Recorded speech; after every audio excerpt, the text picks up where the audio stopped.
Hey, this is Rich, the Louisiana Hobby Guy. Today we're going to learn how to make a cutting board. This cutting board right here in lightburn with our ortur LaserMATIC.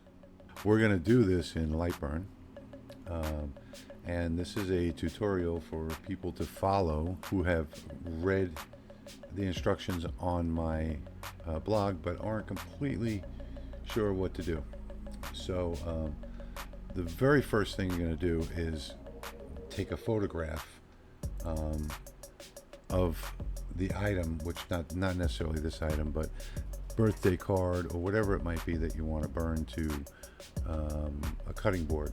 And one of the awesome things about this is that you can get these cutting boards for $1 a piece on Dollar Tree's website if you buy a case of 24, and they ship them directly to the store for free. So they actually cost you $1 a piece, which is amazing. But anyway, so you're going to take a picture of that recipe or handwritten document, birthday card, whatever it might be. You want to try and use natural lighting and make sure that the document is perfectly centered in the photograph that you take. Then what you're going to do is open lightburn, and what we're going to do is create a shape, a rectangle. So we click over here on rectangle, we click and drag it out like so, and then these cutting boards are 8.625 by 5.875 inches. So what we're going to do is we're going to create an 8.5 by 5.7 inch cutting board. We're going to make sure that the lock is unlocked over here, and in the width we're going to put 8.5 inches by 5.7 inches and hit enter. Now if you don't see inches over here, then if you come right over here in this area, you'll see inches, millimeters. It'll flip it back and forth between the two. So I like to work in inches. You can work in whatever you like. So now that we've got what we're doing here by creating the rectangle smaller than the actual cutting board is leaving just a little bit of room around the edges, so that we make sure that it burns properly. So now what we're going to do is import a graphic. I have one already here. We have to hit the little selector up here, grab and pull this graphic in. Now this is my wife's recipe for seafood and chicken paella, well, however it's said. I have no idea how to say it, so bear with me. So you can either click up here, File, Import, and bring in a graphic or picture, or you can just drag and drop it onto the work plane. So once you've got the image on the work plane, well, my instructions say to resize it, but the first thing that we're going to do is we're going to select it and make sure that all of these handles are lit up. Okay, and we're going to go over here to Tools, and then we're going to come down here to Trace Image. Now once the trace image comes up, you have a slider down here called Threshold, and this is where you'll try and make the graphic look as good as possible by grabbing, click and hold the slider, move it back and forth, and you'll see how the image changes. So what you want to do is get the best image possible. Now I'm going to put my mouse up on here, and what I'm going to do is use my scroll wheel to zoom in so I can get a good look at it. And this actually looks pretty good. So there's a little mistake over here that she crossed out. That's never going to come out good, but this looks pretty good as it is. I can move this back and forth just to see if I want it a little better, but I think that looks good just the way it is. So what we're doing is just moving this slider until we see what looks like a good image. At that point, we're just going to click OK. Now the trace has landed right directly on top of the image. So what I'm going to do is I'm going to make sure my selector tool up in the top left corner is selected. I'm going to move the image off to the left and hit the delete key, and now that's gone. What we have left is a trace of that image. Now I'm also going to drag this off to the side so I can see it better. And then zoom in on it and make sure everything I want is here. By the way, I'm moving this work plane around by pressing and holding the center key on my mouse. So I'm going to select this, move it off to the side, and you see all these little dots and stuff. That's not going to look nice on the burn. It's going to burn those little dots. So I'm going to select the image. I'm going to come up here to the top where it says the picture of the two little men, and I'm going to click on ungroup. Okay, that's group, that's ungroup. Now the entire image is ungrouped, so I can click and drag over these little items that I don't want and just hit the delete key, and I'll click and drag over all the ones that I see that I don't see. This little one right here, that's not actually part of it, so we'll get rid of that. We'll get rid of these two over here. We'll move around. Here's one over here, and just look for what you think should be here and what you think shouldn't, and just click and drag over them. I hope I don't have any spots on my screen. But you see, this doesn't belong here. We'll get rid of that, or you can just click on it. Actually, this one doesn't belong here, so we'll get rid of that. If it's a small single image, you can just click on it, hit delete, get rid of it, get it out of the way, and get it ready to burn. All right, so we have a few more over here. I'm gonna delete that one, gonna delete that one, gonna delete that one. I'm gonna delete that one, that one, that one, that one, that one, and this one here. So basically all I'm doing is just cleaning up this entire image, and take a look all the way around. Make sure it all looks good. Okay, at this point I'm scrolling my wheel out. I'm going to click and drag across the entire graphic trace, excuse me, and I am going to click on the group up here on top.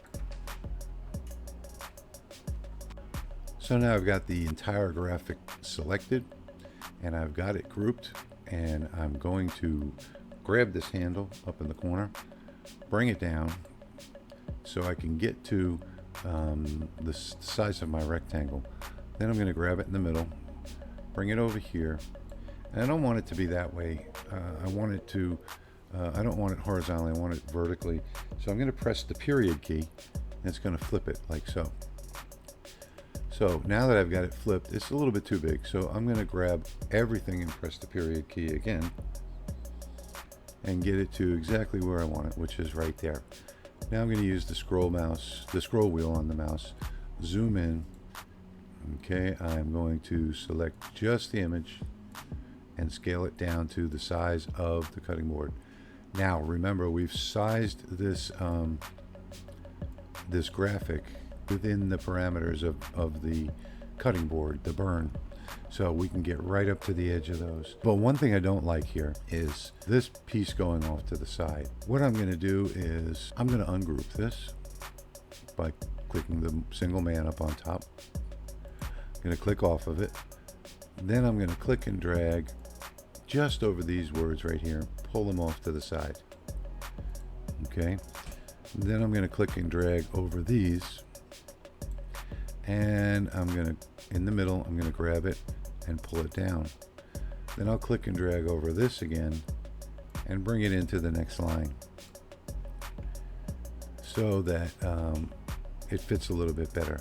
Now I'm going to click and drag over the entire recipe again and group it so that it's all one group. This way, if I select it and I move it, everything moves together, and now look how much bigger I can go. So it's just a matter of managing the size. So I can go to right about there. So there we have it. This is our actual burn right here. This square is the cutting board. Now what I'm going to do is take and position this as I would, click and drag over it, put it right directly in the center of my laser bed. Okay, So now that it's in the center, it's technically ready to burn once we do our settings. So on the top right corner, we've got the cuts and layers. And if I double click on this, I have my speed at 1200 and I do my max power on this one at 85%. And that's really all I need to change in here. So this is a line drawing. We want to take it out of fill and put it into line.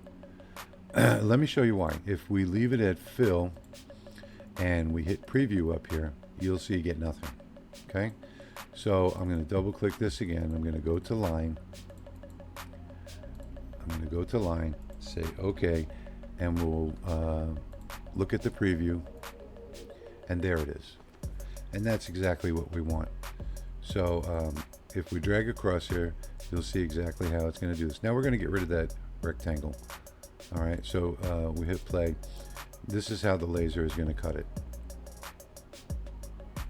Okay. And if you want to see the traversal moves, you can see the way that the laser is going to move by these red lines in here. It'll show you how the laser is moving. All right. So another thing you could do if you wanted to, which I sometimes do, is I lower my speed just a little bit. So I'm going to go to 1100, because when you're cutting these little lines into the wood, if you go too fast, the machine is going to vibrate. And when it starts vibrating, it's going to vibrate the workspace. You're not going to get clean cuts. So this is pretty much ready to go. It's centered. What you're going to get is this.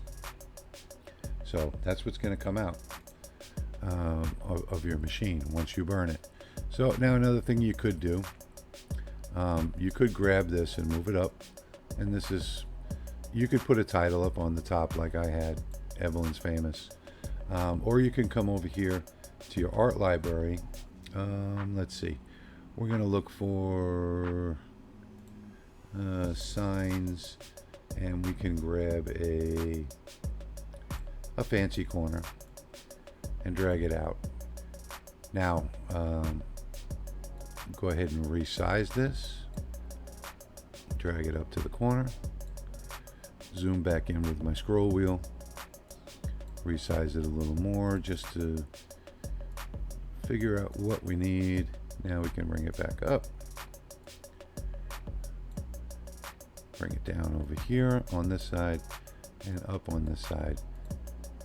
And now we can select the rectangle and delete it, and it is ready to burn. So, of course, I would probably move this up just a little bit further, like so. And it's ready to burn. So that's about it. I mean, it's just that simple. Now you're going to go over to your laser, frame it. Actually, down here, we're gonna frame it. We're going to hit Shift Frame to turn on the red dot, so that we find out, once we've got our wood position, we find out exactly where it is. We hit Shift and Frame, and it'll frame it on the laser bed, and you can move your piece to the exact position that you need if you're not good at setting it up without framing. Most people aren't, so don't worry about it. And that's it. When you're ready, you just hit start and sit back and watch the magic. I hope you enjoyed this tutorial and got something out of it, and maybe you'll be able to make some money out of it. Thanks for watching.